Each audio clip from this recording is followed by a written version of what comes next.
Le second sommet Russie-Afrique vient de s'ouvrir à Saint-Pétersbourg après le premier qui avait lieu en 2019 à Sochi. Une grande différence entre les deux, c'est l'assistance. Il y avait 43 chefs d'État et de gouvernement au sommet de Sochi. Il n'y en a que 17 selon le Kremlin à celui de Saint-Pétersbourg. Et on voit que, eh bien, finalement, la Russie n'est pas totalement isolée, mais elle est beaucoup plus isolée qu'elle ne l'était en 2019 et que finalement, elle pèse moins, y compris sur le continent africain, qu'elle le faisait il y a 4 ans.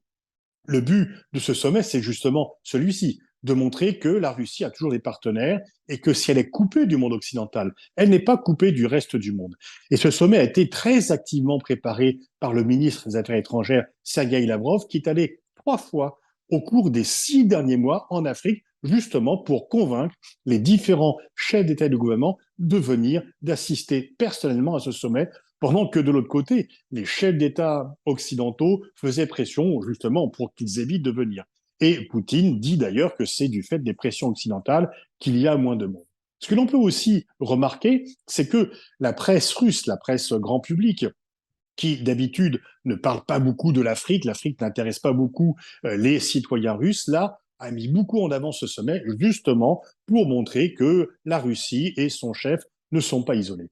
Mais en tous les cas, donc, assistance mitigée, succès mitigé, et on voit quand même qu'il y a une grande différence qui est liée simplement à la situation de guerre, parce qu'il y a des pays qui veulent sanctionner la Russie, mais surtout qu'il y a des pays qui trouvent que la Russie est un partenaire moins fiable qu'elle ne pouvait l'être. Alors, on sait que Poutine n'a pas renouvelé l'accord d'exportation sur les céréales à travers la mer Noire et que c'est un sujet extrêmement important pour les pays africains.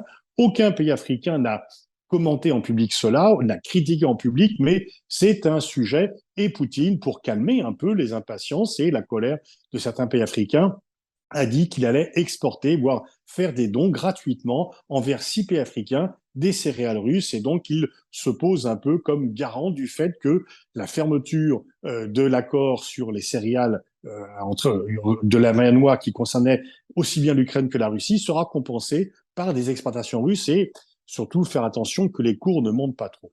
Le continent africain, c'est un enjeu essentiel pour la Russie parce qu'il y a 54 voix à l'ONU et que c'est là qu'il y a le plus d'abstention. Lorsqu'il y a un vote sur la guerre en Ukraine, environ 19 pays africains votent régulièrement pour condamner l'agression de la Russie, mais ils sont beaucoup plus importants. La moitié s'abstient, en fait, ne veut pas prendre parti. Il n'y en a que 2 qui votent en faveur de la Russie. Mais la présence russe en Afrique n'est pas une présence économique.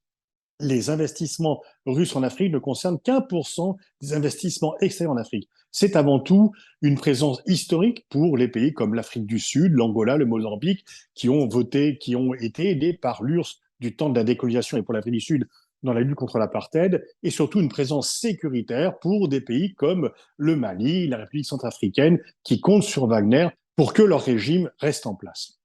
Zelensky, qui a eu un peu de retard à l'allumage par rapport au continent africain, a pris conscience de l'importance du débat en Afrique. Il a invité plusieurs journalistes africains à venir le voir en Ukraine et il a fait une comparaison entre les guerres d'indépendance que les pays africains ont menées et la guerre que l'Ukraine mène contre la Russie pour libérer son territoire. Ceci étant, pour beaucoup de pays africains, le fait que les migrants africains qui quittaient l'Ukraine n'aient pas été bien reçus en Europe reste très largement perçu. Et il y a aussi une critique du fait qu'une grande partie de l'aide publique au développement qu'il comptait recevoir est plutôt versée à l'Ukraine et beaucoup de pays africains estiment que les Occidentaux font trop d'aide pour l'Ukraine et pas assez en leur faveur. Et le plan de paix des différents chefs d'État africains qui a été proposé était plutôt favorable à la Russie, puisqu'il proposait un cessez-le-feu et de ne pas toucher aux questions territoriales, la paix, sans qu'il y ait la restitution à l'Ukraine de tous les territoires qu'elle a perdus depuis le début du conflit. L'image de la Russie en Afrique n'est plus aussi bonne parce qu'on doute un peu de ses performances et finalement, dans les enquêtes d'opinion, y compris l'image des anciens pays coloniaux est meilleure, mais aussi la Chine et les États-Unis, l'Union européenne sont des partenaires économiques beaucoup plus importants et la Russie est un partenaire finalement de complément, mais rarement un partenaire principal, sauf dans quelques cas isolés. En tous les cas, donc, Poutine veut montrer au reste du monde qu'il n'est pas isolé. Il l'est quand même beaucoup plus qu'en 2019, ça se voit. Cela doit aussi être lié au fait qu'il ne se rendra pas au sommet des BRICS en Afrique du Sud. Et puis, bien sûr, chacun regarde un peu ce qui se passe au Niger. Nouveau coup d'État au Niger. Est-ce que la garde nationale qui a pris le pouvoir pourra le conserver? Est-ce qu'il y aura un retour à l'ordre démocratique au Niger? En tout cas, c'est une mauvaise nouvelle pour l'Afrique, une nouvelle tentative de coup d'État, alors que la démocratie progressait et là, elle en recule dans de nombreux pays. Et on peut penser que la Russie regarde avec beaucoup d'intérêt cela parce qu'elle doit espérer pouvoir s'établir également au Niger.